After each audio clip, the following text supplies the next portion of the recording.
हाय दोस्तों, आपका स्वागत है आपके अपने YouTube चैनल महामाया सिलेक्शन में। तो फ्रेंड्स, आज हम लोग आपके लिए एक बेहद इंपॉर्टेंट टॉपिक लेके आए हैं। एसएससी सीएचएसएल के डिस्क्रिप्टिव के इंपॉर्टेंट टॉपिक्स लेके आए हैं। फ्रेंड्स, जैसा कि आपको पता है कि कल आपका एसएससी सीएचएसएल का रिजल्ट आ गया है।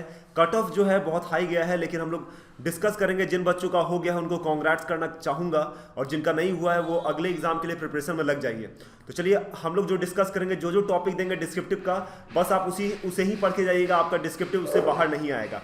और साथ ही साथ हम लोग डिस्कस करेंगे इसमें प्रीवियस ईयर में कौन कौन से डिस्क्रिप्टिव के टॉपिक्स थे और किन किन टॉपिक से आपके एग्जाम में आए थे। ठीक है, चलिए सबसे पहले चलते हैं SSC CHSL important descriptive topics 2020-21। जो आपका एसएससी सीएचएसएल का डिस्क्रिप्टिव डेट है वो कब है? 14 फरवरी 2021 को है। सबसे पहले मैं आपको कह चुका हूं, फिर से कह रहा हूं, congratulation to all the selected candidates in SSC CHSL and those candidates who has not been selected start preparation for 2020 CHSL. ठीक है ना, किसी को हतोत्साहित होने की बात नहीं है। जिसका रिजल्ट नहीं आया है वो अगले एग्जाम के लिए फुल कंसंट्रेशन, फुल डिटर्मिनेशन के साथ लग जाइए। आपको टारगेट रखना है कम से कम 85% प्लस मार्क्स लाना है, क्योंकि आप इस बार देखिए जो कट ऑफ है बहुत ज्यादा गया है फ्रेंड्स। 80% गया है आपका, 159 गया है आपका किसका? अनरिजर्व कैटेगरी का। और ओबीसी का कितना गया है? 156 गया है। तो सोचिए कितना ज्यादा का अंतर है फ्रेंड्स। तो डिस्क्रिप्टिव का टॉपिक्स अब हम बात करते हैं, तो इसलिए आपको क्या करना है ना, टारगेट रखना है 85 to 90% स्कोर करने का, तभी आपका सिलेक्शन कंफर्म कह सकते हैं। क्योंकि डे बाय डे आपका क्या हो रहा है ना, जो कंपटीशन है इंक्रीज होते जा रहा है।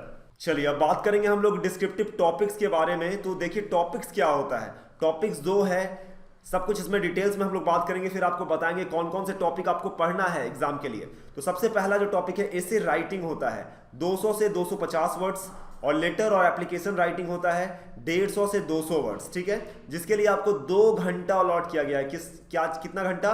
2 घंटा अलॉट किया गया है। टोटल मार्क्स अगर बताया ना तो 100 मार्क्स टोटल है। मोड ऑफ एग्जाम अगर बात किया जाए, हिंदी और इंग्लिश दोनों में से किसी भी मोड में आप लिख सकते हैं। डिस्क्रिप्टिव टाइप का अगर बात करें तो आपका जो एग्जाम है डिस्क्रिप्टिव टाइप हुआ है। फाइनल मेरिट लिस्ट जो होगा will be based on both prelims and descriptive. देखिए अगर कोई बच्चे हैं जिनका अभी कट ऑफ के एकदम नजदीक आ रहा है, तो उनको अपना पूरा जान लगा देना है डिस्क्रिप्टिव में अच्छे नंबर लाने के लिए। क्योंकि अगर अच्छा नंबर आपका आ जाएगा डिस्क्रिप्टिव में तो आपका फाइनल मेरिट बन जाएगा। क्योंकि प्री और डिस्क्रिप्टिव दोनों को मिला के आपका मेरिट डिसाइड होता है। मैं आपको एक बताना चाहूंगा कि मेरा एक फ्रेंड है, उसके साथ भी एक कलीग काम कर रहे हैं यहाँ। तो उनका अगर जो कट ऑफ गया था ना, एकदम परफेक्टली उनका 120 जो कट ऑफ गया था उसी के अराउंड था, लेकिन डिस्क्रिप्टिव में उसने 60 प्लस मार्क्स ले आया और उसका मेरिट बन गया।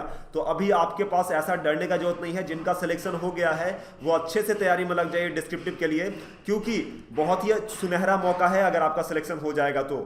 चलिए अब आपको कौन कौन से स्किल्स आपको डेवलप करने हैं डिस्क्रिप्टिव को अच्छे लिखने के लिए, अच्छे बनाने के लिए। ठीक है, तो देखिए गुड राइटिंग स्किल आपका होना चाहिए। अच्छा लिखने का आपको स्किल आना चाहिए। कैसे हम अच्छा किसी एस्से को लिख सकते हैं, किसी लेटर्स को लिख सकते हैं। प्रिसाइज राइटिंग लिखना है, बहुत बड़ा नहीं लिखना है। जितने वर्ड्स में दिया हुआ ना उतने ही वर्ड्स के अराउंड लिखना है। बहुत ज्यादा लिखिएगा तो आपके मार्क्स क्या होंगे? डिडक्ट हो जाएंगे। ये सब बातों को आपको एकदम दिमाग में बैठा लेना है। Have balanced views onions on current affairs. आपके पास ना क्या होना चाहिए ना, बैलेंस्ड भी होना चाहिए। ये नहीं कि बहुत ज्यादा नेगेटिव लिख दे या कोई टॉपिक में बहुत ज्यादा पॉजिटिव लिख दे। बैलेंस्ड रखना है फ्रेंड्स, ना ज्यादा लगना चाहिए बहुत ज्यादा नेगेटिव है ना ज्यादा पॉजिटिव है। करेंट अफेयर से भी आपको पता होना चाहिए। करेंट अफेयर्स का कुछ टॉपिक आपको पता रहना चाहिए। इससे आपको क्या मिलेगा ना, ज्यादा नंबर मिलने के चांसेस रहेंगे। गुड वोकैब होना चाहिए आपके पास। जो वोकैब होता है ना, मीनिंग आपके पास ज्यादा होना चाहिए। और क्या होगा, और आपको प्रिसाइजली लिखने का होना चाहिए कि 150 to 200 वर्ड्स में आप उसे कंप्लीट कर सकें। अब आपका जो ग्रामर भी है ना अच्छा होना चाहिए। तो फ्रेंड्स आपके पास अभी अराउंड 30 दिन है। 30 दिन में आप चाहिएगा ना तो बहुत अच्छा डिस्क्रिप्टिव कर सकते हैं। ठीक है, तो चलिए अब हम लोग बात करते हैं कि प्रीवियस ईयर अगर बात करें 2015 में क्या क्या टॉपिक्स था। तो सबसे पहला टॉपिक जो था ना, स्वच्छ भारत मिशन पे था। अब देखिए स्वच्छ भारत मिशन जो प्रधानमंत्री नरेंद्र मोदी आए थे तो सबसे पहला जो मिशन था उन्होंने स्टार्ट किया था स्वच्छ भारत मिशन। तो करंट अफेयर से आपके टॉपिक्स जरूर आते हैं। मैं आपको आगे इंपॉर्टेंट टॉपिक्स बताऊंगा इस बार क्या रहेगा, उससे आगे नहीं पढ़ना है आपको, बस उसी टॉपिक को पढ़ के आना है, एक टॉपिक आपका लट जाएगा। अब देखिए अगला क्वेश्चन क्या था, write a letter in 200 words to sports secretary department of sports government of India giving you assessment of about the performance of India in Rio Olympic games and suggestion on how can I improve in next Olympic games. तो ये आपका letter था। अब हम लोग बात करते हैं 2016 के। तो देखिए करंट अफेयर से टॉपिक्स आपका पूछ रहा है। ऐसे देखिए अगर देखें तो बेटी बचाओ बेटी पढ़ाओ 2016 में बहुत ही इंपॉर्टेंट टॉपिक्स था। प्रधानमंत्री मोदी ने बेटी बचाओ बेटी पढ़ाओ स्टार्ट किया था, तो उस पे आपका क्या दिया है, उसी पे टॉपिक दे दिया, how to eradicate girls child discrimination. जो लड़कियों के साथ भेदभाव होता है ना, उस डिस्क्रिमिनेशन को हटाने का पे आपको क्या लिखना था, एस्से लिखना था। उसके साथ आपको करेंट फैक्ट भी डालना था, जैसे प्रधानमंत्री मोदी ने बेटी बचाओ बेटी पढ़ाओ अभियान कब लाया, ये सब वेरी इंपॉर्टेंट था फ्रेंड्स। उसके डीपली और भी योजनाएं थी उससे रिलेटेड, उसको भी डालना था, तो आपको अच्छा नंबर मिलता। अब देखिए लेटर्स का बात करें तो write to your friend explaining him about digital India initiative. देखिए सब जो भी टॉपिक दिया जा रहा है, लेटर्स हो चाहे ऐसे हो, सब आपका करंट अफेयर्स का टॉपिक है। तो करंट अफेयर्स के टॉपिक को ध्यान से देखिए, ठीक है। अब चलते हैं 2017 में। देखिए 2017 का क्या टॉपिक है, old age and social security. Old age और सोशल सिक्योरिटी से रिलेटेड आपका टॉपिक्स था।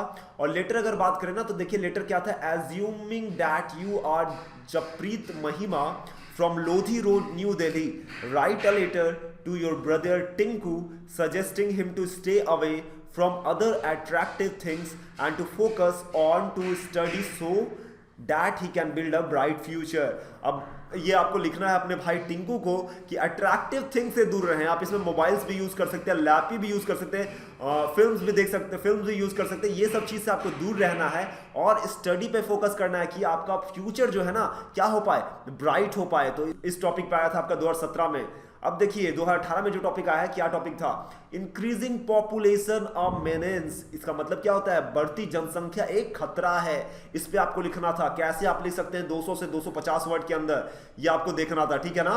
ये वेरी इंपॉर्टेंट टॉपिक्स है। देखिए करंट टॉपिक सब आता है। अब देखिए अगला क्या है, write a letter to your young brother on the side effects of excessive use of mobile phones.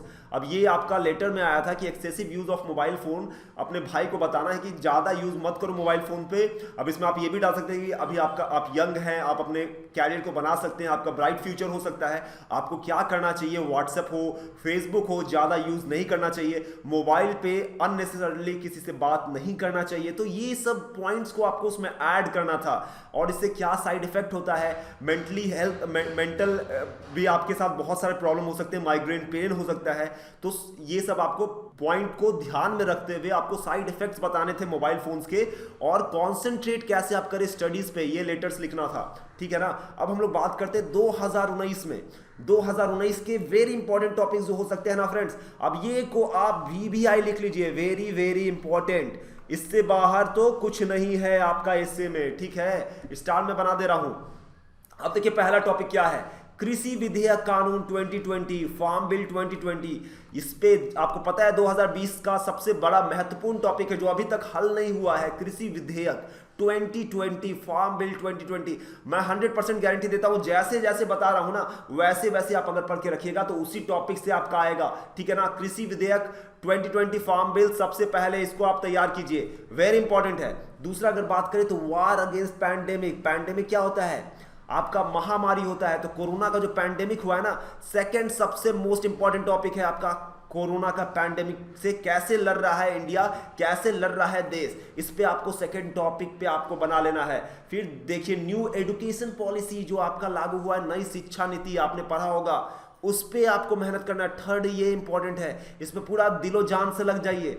चौथा अगर बात करें single use plastic ban. Single use क्या है, प्लास्टिक को बैन करना है, चौथा इंपॉर्टेंट टॉपिक है। फिर इसको देखिएगा, ये 3 इंपॉर्टेंट टॉपिक्स पे तो एकदम आपको ना ऐसा होना चाहिए कि टोटल रटा जाए, ऐसा टॉपिक पे मेहनत कीजिए कि टोटल आपके दिमाग में क्या हो जाए, फिट हो जाए। चलिए अब आगे चलते हैं। 5वां नंबर क्या है टॉपिक, कॉज ऑफ पॉल्यूशन, पर्यावरण प्रदूषण, नियंत्रण के उपाय क्या हो सकते हैं। आपको इस टॉपिक पे मेहनत करना है। पॉल्यूशन जो है ना फ्रेंड्स, आपका हर साल ये इंपॉर्टेंट टॉपिक रहता है। पॉल्यूशन आपका इंक्रीज हो रहा है, पूरे विश्व लेवल पे इंक्रीज हो रहा है, तो ये भी इंपॉर्टेंट टॉपिक है।